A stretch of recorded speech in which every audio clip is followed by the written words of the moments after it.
জুমার নামাজের দিন মসজিদে ঢুকার পরে 2 রাকাত পড়া সুন্নত। কয় রাকাত? রাজি আছেন? কবলাল জুমা বাদাল জুমা। অনেকে প্রশ্ন করে, বাদাল জুমা 4 রাকাত, মসজিদে পড়লে 4, ঘরে পড়লে 2।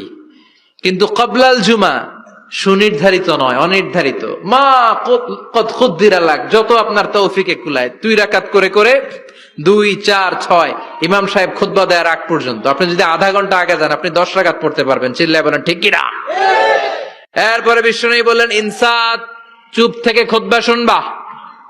জুমার খুতবার সময় কথা বলা যাবে নাকি? কথা কন। বিশ্বনবী বললেন, তোমার সামনে কেউ কথা বলতেছে, তুমি যদি বলো চুপ করো, এটাও তুমি খারাপ কাজ করছো। চুপ করো তোমার কইতে কইছে কি? চুপ করো বলে তুমি আরেকটা ভেজাল লাগাইছো। চিল্লায় বলেন ঠিক কিনা? তাহলে জুমার নামাজে কথা বলা যাবে না। কেউ কথা বললে চুপ করো, এই কথাটাও বলতে বিশ্বনবী নিষেধ করেছেন। চিল্লায় বলেন ঠিক কিনা? এরপরে মজার একটা কথা বিশ্বনবী বলেছেন, জুমার নামাজ পড়তে যে যদি কারো ঘুম আসে, জায়গা চেঞ্জ করে বসো। জুমার নামাজ পড়তে যায় ঘুমান না, এরকম কে কে আছেন আল্লাহর ওলি? হাত তোলেন।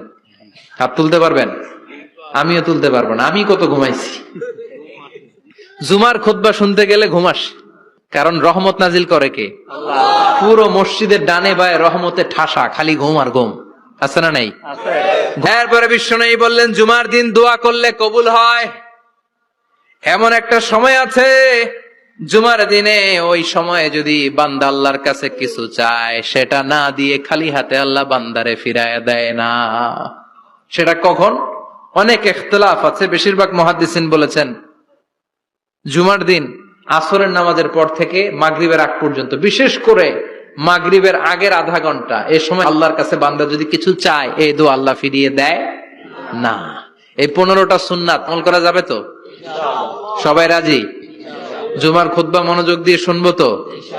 আগে আগে আসবো তো? দোকানপাট বন্ধ করে জুমার নামাজের ভাবমূর্তি রক্ষা করবো তো? খতিব সাহেব যারা আছেন, জুমার আলোচনাটাকে আরো কনস্ট্রাকটিভ ওয়েতে নেন। সব বন্ধ হবে, জুমা বন্ধ হবে।